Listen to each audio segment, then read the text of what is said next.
Assalamualaikum warahmatullahi wabarakatuh. We are from third group and our member are me, Hanif Mufasiroh, and Endah Sari, Wakhidatul Inayah, and then Muh Novianto I. We will explain about types of interpreting. The first is conference. Interpreting is used at a meeting or a conference where the participant speaks different language.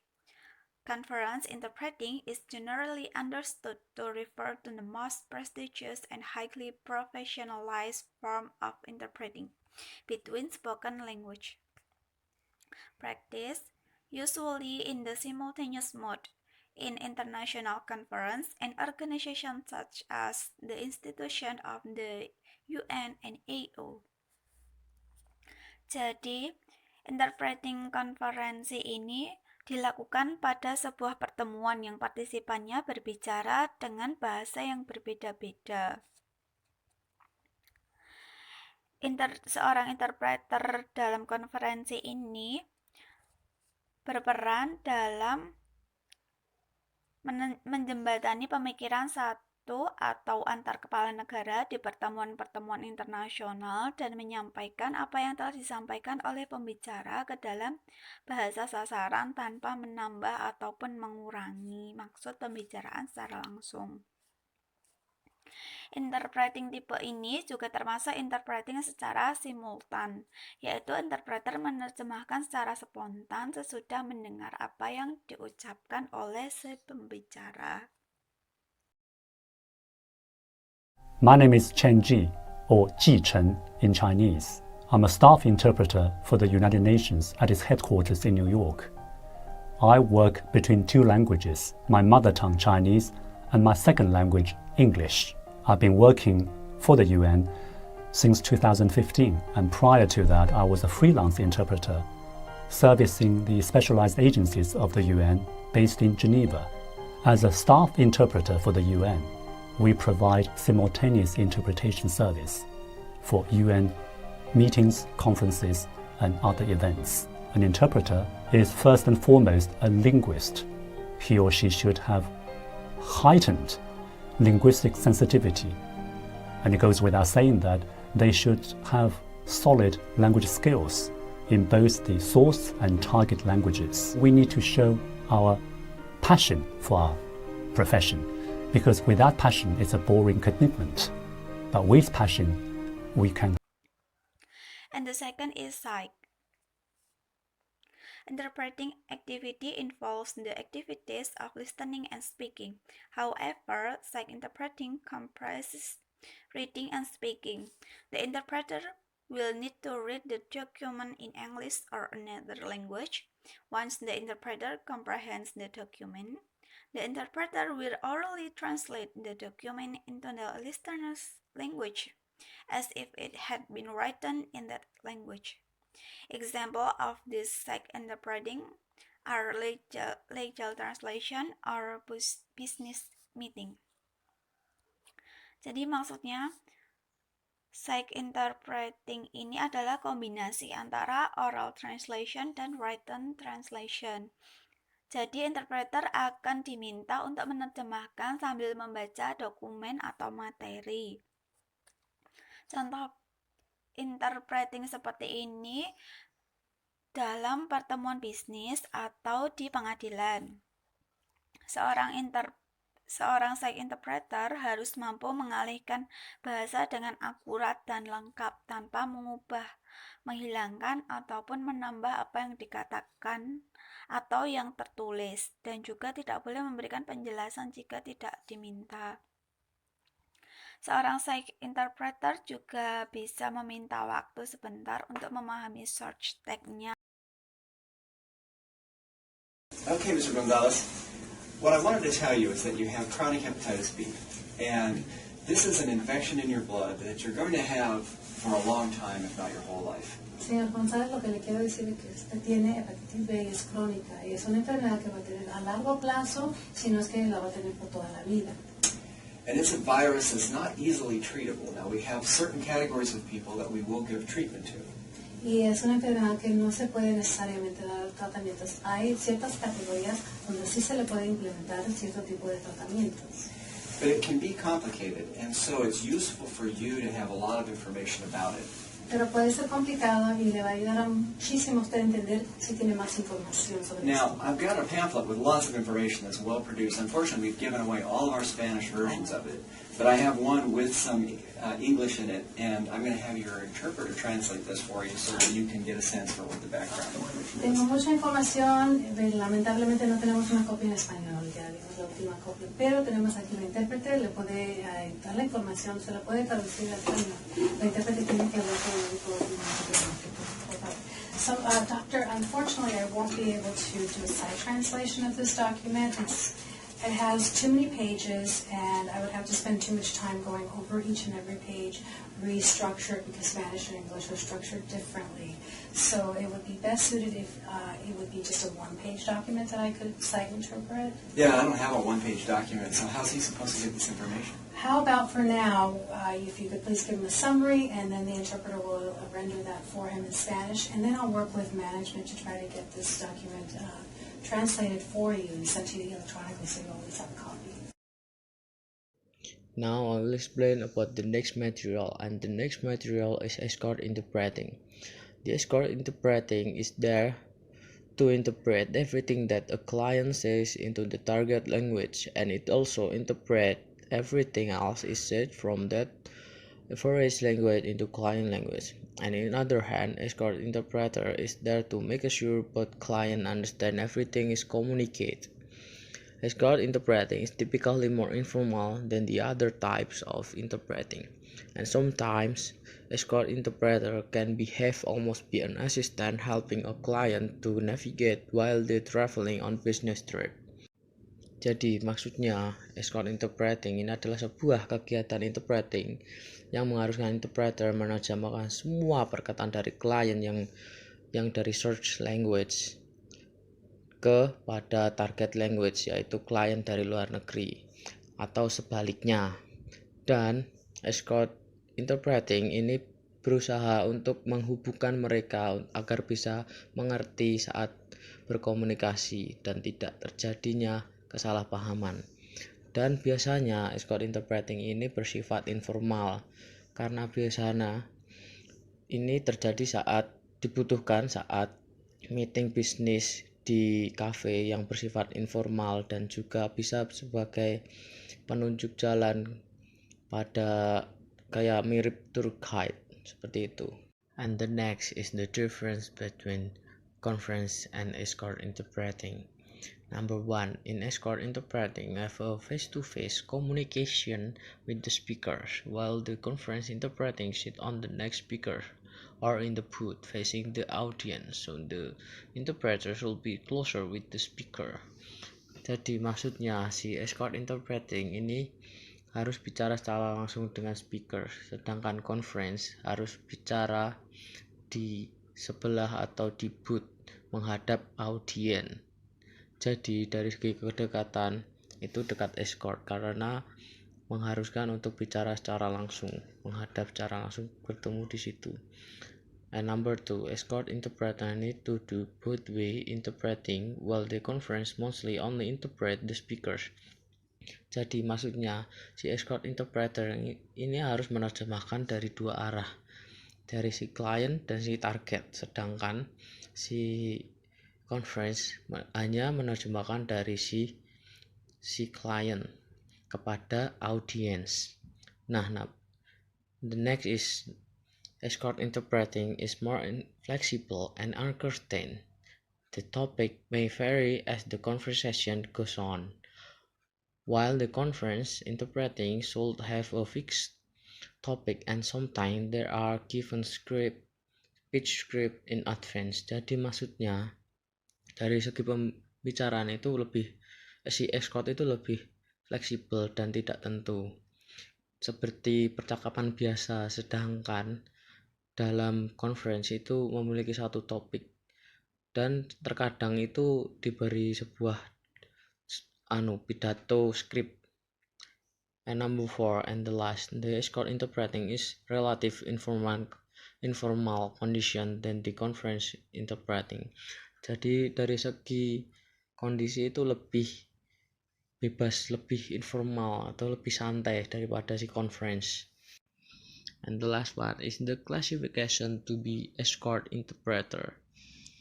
Number 1, language expert. It means an escort interpreter must understand about the local idiom, dialect, etc. And number 2 is cultural expert. Escort interpreter must have an experience living in both cultures so it can avoid cultural confusion. Number 3 is location expert. And number 4 is personality, professionalism, and trust. And the next material will explained by my partner. Ibu ini supaya mempermudah proses penterjemahan. Okay. I asked the officer to speak directly to you to facilitate communication. Oh, thank you.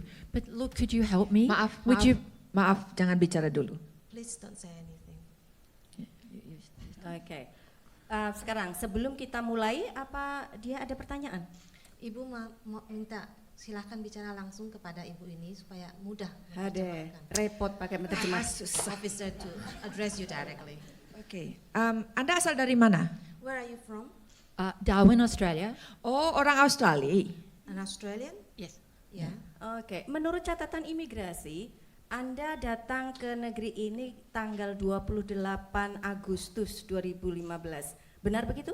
According to our immigration records, you arrived here on the 20th of August 2015, is that right? No, the 29th. Tanggal 29. 9. Okay. And apa tujuan Anda datang ke sini? And what was the purpose of that trip? Oh, I'm a tourist. I just came here to look at the sites, to visit. Saya pelancong, saya datang untuk berjalan-jalan. Dengan siapa Anda datang ke sini? With whom? By myself. Sendiri. Oh, sendiri. Suami tidak ikut? What about your husband? No, he's busy. I had to stay home. Dia sibuk Tapi tinggal di rumah. tapi mengapa Anda membuat onar di sini? Why did you cause trouble here? Look, I'm sorry. I didn't realize I was causing trouble. Maaf, saya tidak tahu saya membuat keonaran. Sebelum Anda menjawab, kami memberikan peringatan bahwa Anda tidak harus menjawab pertanyaan kami. Before you say anything, I would like to caution you that you don't have to answer our questions.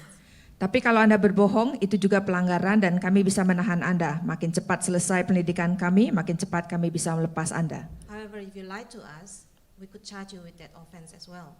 The faster we complete this investigation.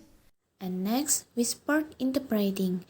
Whispered interpreting is a form of simultaneous interpreting which is usually used for a small group meeting. This type of interpreting is also known as chuchotek. The interpreter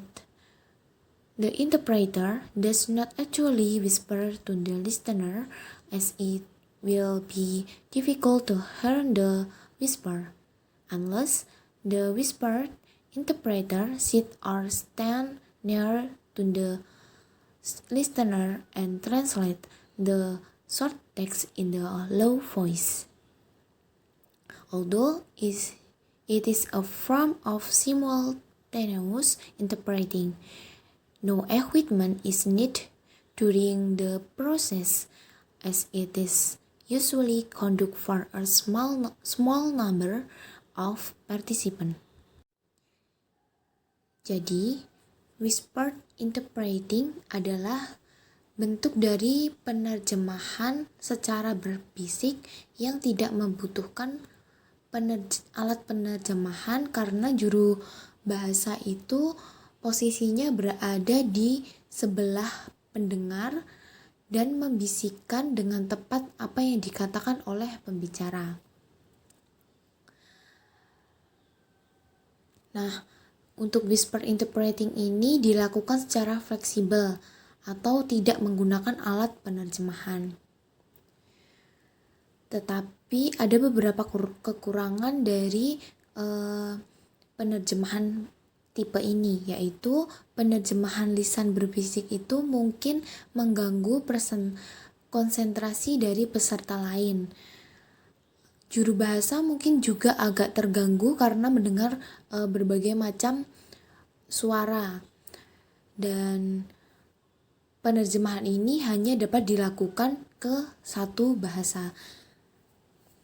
Nah, biasanya itu terjadi di grup yang kecil, jadi kayak seminar, konferensi, tapi dalam peserta yang jumlahnya kecil.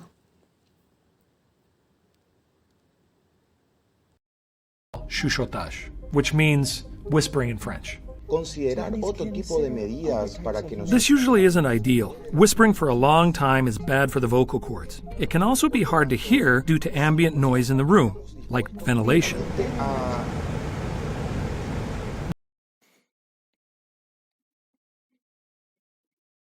Number 5 is liaison or bilateral interpreting.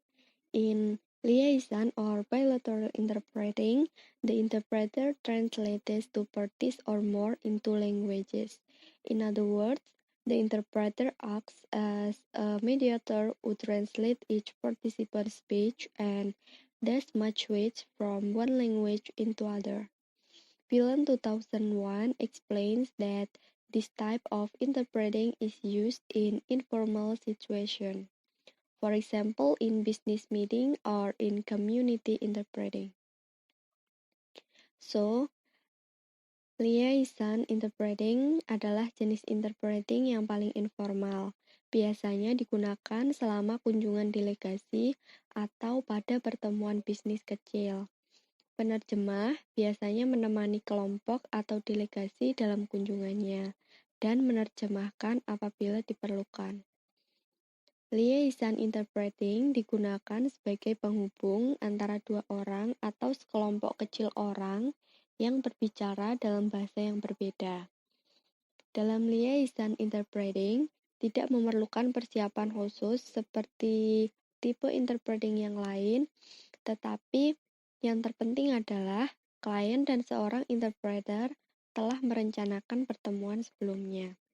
Dan alangkah lebih baiknya jika penerjemah mengetahui subjek, perusahaan, dan sektor umum klien untuk meningkatkan kemungkinan sukses dalam negosiasi.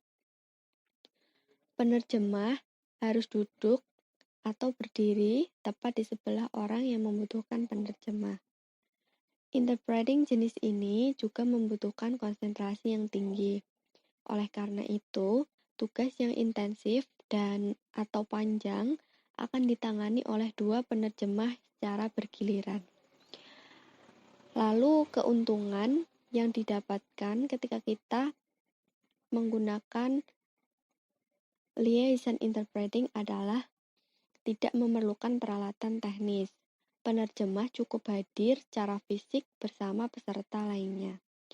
Perbedaannya adalah dalam hal ini penerjemah bekerja ke dan dari dua bahasa dan mentransfer pesan dengan segera setelah intervensi yang singkat oleh pembicara, sehingga biasanya tidak menggunakan catatan.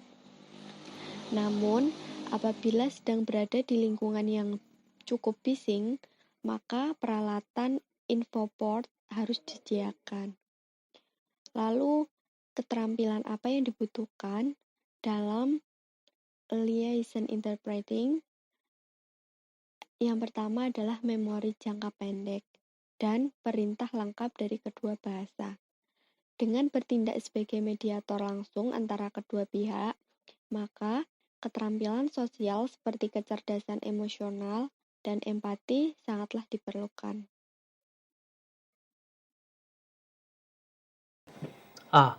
Công việc hôm nay đã xong, tuyệt vời. Thế kế hoạch ngày mai thế nào? Yes, what about plan for tomorrow? Well, we're ahead of schedule, so I thought maybe you and your team might like a day off and do some sightseeing. Công việc đã xong sớm hơn là dự kiến, cho nên tôi nghĩ là quý vị có thể có một ngày dư ra để đi tham quan mọi nơi. Thế thì hay quá.